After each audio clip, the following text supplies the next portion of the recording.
देखिए, अगर ये इस तरह की स्थितियां बनी रही और बांग्लादेश सरकार ने कोई उचित कदम नहीं उठाएगा अल्पसंख्यकों को सुरक्षा देने का, तो निश्चित रूप से प्रदर्शन जारी रहेंगे और फिर भविष्य में भी इस तरह के प्रदर्शन आपको देखने को मिलेंगे। पाकिस्तान में आप देखिए, जहाँ कभी जो है हिंदू जो है 20% ज़्यादा था, आज केवल सिमट कर जो है 1%, 1.77% या 73% के करीब रह गया है। तो जहाँ जहाँ मुस्लिम बाहुल्य होता है वहाँ पर हिंदुओं का रहना वहाँ मुश्किल हो जाता है और हिंदुओं की संख्या जो निरंतर घटती चली जाती है, और वही जो स्थिति जो है बांग्लादेश के अंदर भी है। यूनुस सरकार तो कट्टरपंथियों के हाथ में खेल रहे हैं और वो पाकिस्तान के इशारे पर सारा काम कर रहे हैं। वो उनका अपना स्वतंत्र कोई निर्णय नहीं है और इसलिए आपने देखे कि वो जो है उस्मान हादी को जो मारा गया, वो कहता है आप गए नहीं, आप हमारे दिल में हैं। यानी कि वो कट्टरपंथियों के साथ उनको दे रहे हैं, बल्कि उनके पक्ष में बयानबाजी कर रहे हैं। जब तक शेख हसीना की सरकार थी वहाँ, तब तक जो हिंदू वहाँ सुरक्षित थे जी, और वहाँ इस तरह कट्टरपंथियों का साम्राज्य नहीं था। लेकिन जब से वहाँ तख्ता पलट हुआ है और वो जैनजियों ने जिस तरीके से वहाँ उत्पात मचाया है और हिंदुओं के साथ जो अत्याचार किया है, वो अपने आप में बहुत ही निंदनीय नहीं, बहुत ही अक्षम्य अपराध है।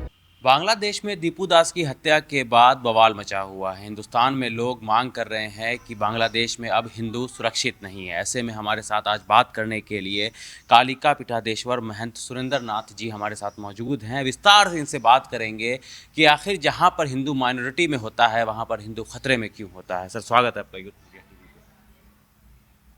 आपके सभी दर्शकों का हार्दिक अभिनंदन जी। जैसा कि आपने देखा, जब से बांग्लादेश के अंदर सत्ता परिवर्तन हुआ तब से निरंतर जो हिंदुओं की हत्याएं हो रही है, उनके परिवार आगजनी हो रही है, उनके मकान को जलाया जा रहा है, उनकी बहन बेटियों पर जो अत्याचार किया जा रहा है, उनका शोषण किया जा रहा है, उनके साथ दुष्कर्म किया जा रहा है। और अभी हाल ही में जो घटना हुई है कि अभी जो है पुलिस कस्टडी में होने के बावजूद दीपू को जिस तरीके से वहाँ कट्टरपंथियों ने खींच कर बाहर लाया और उसको मारा है, और उसके बाद उसको जो है पेड़ पर उसकी लाश को पेड़ पर टांग कर उसको आग लगा दी गई है, वो बहुत ही की तरह जघन्य अपराध उन्होंने जो किया है।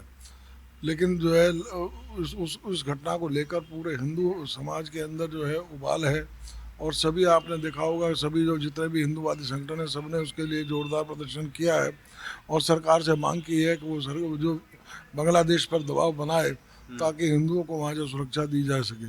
क्योंकि यूनुस सरकार तो जो है उन कट्टरपंथियों के हाथ में खेल रही है।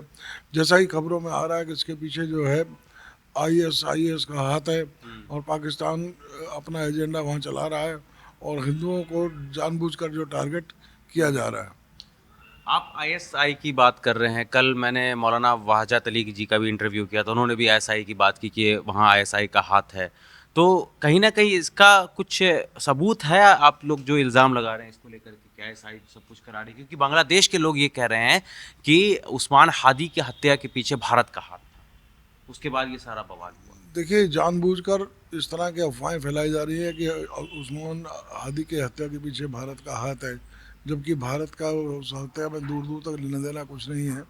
वहाँ पर तो जानबूझकर जो है भारत विरोधी एजेंडे को जो चलाया जा रहा है और उसके पीछे निश्चित रूप से जो है पाकिस्तान का हाथ है। क्योंकि मुल्ला मुनीर के साथ जिस तरीके से बांग्लादेश की अब जो है एक दो साठ गांठ हुई है या तो हैंडर ग्लव्स हुए हैं, उसको देखते उसके बाद से आप देख रहे हैं कि किस तरीके से वहाँ हिंदुओं के विरोध में जो है सारे एजेंडे को चलाया जा रहा है। भारत के खिलाफ भी वहाँ आंदोलन हो रहे हैं। निश्चित रूप से अभी उसको जो उस्मान हादी की जो बहन है उसने खुलकर जो है ये कहा है कि मैं आज़ाद चंद्रशेखर को नहीं जानते, मैं जो है उस्मान का नाम जानती, बल्कि उसने भारत विरोध में ही अपना उसने बयान दिया है।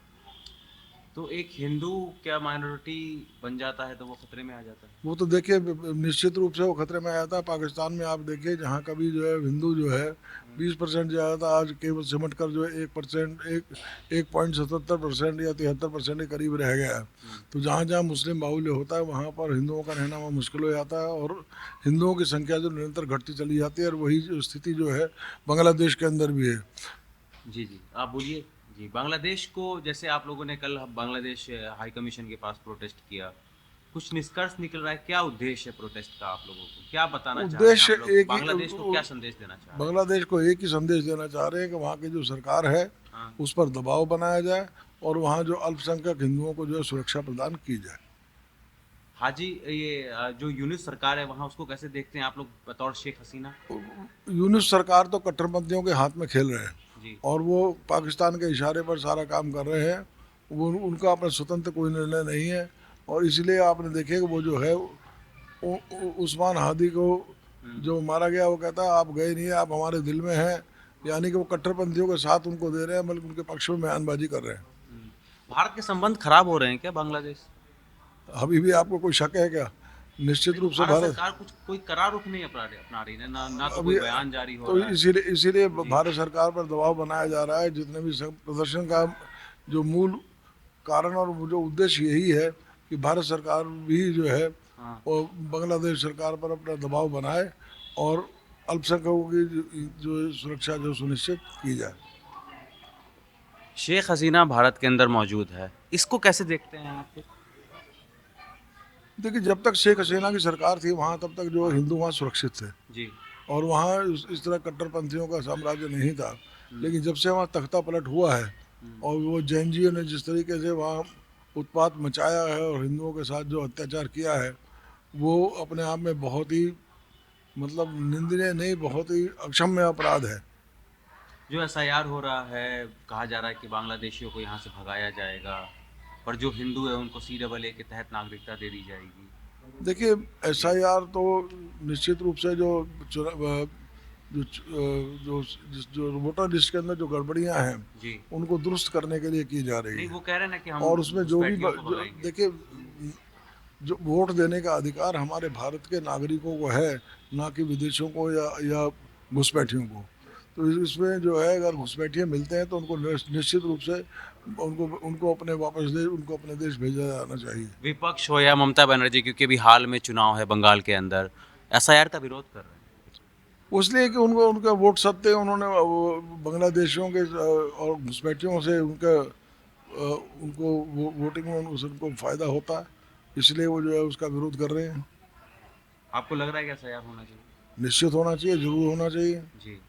और आप लोगों की आगे की रणनीति क्या रहेगी बांग्लादेश में जो कुछ हो रहा है उसको लेकर के? आगे भी कोई प्रोटेस्ट देखने के लिए मिलेगा जैसे? अगर देखिए, अगर ये इस तरह की स्थितियां बनी रही और बांग्लादेश सरकार ने कोई उचित कदम नहीं उठाएगा अल्पसंख्यकों को सुरक्षा देने का, तो निश्चित रूप से ये प्रदर्शन जारी रहेंगे और भविष्य में भी इस तरह के प्रदर्शन आपको देखने को मिलेंगे। बहुत शुक्रिया सर।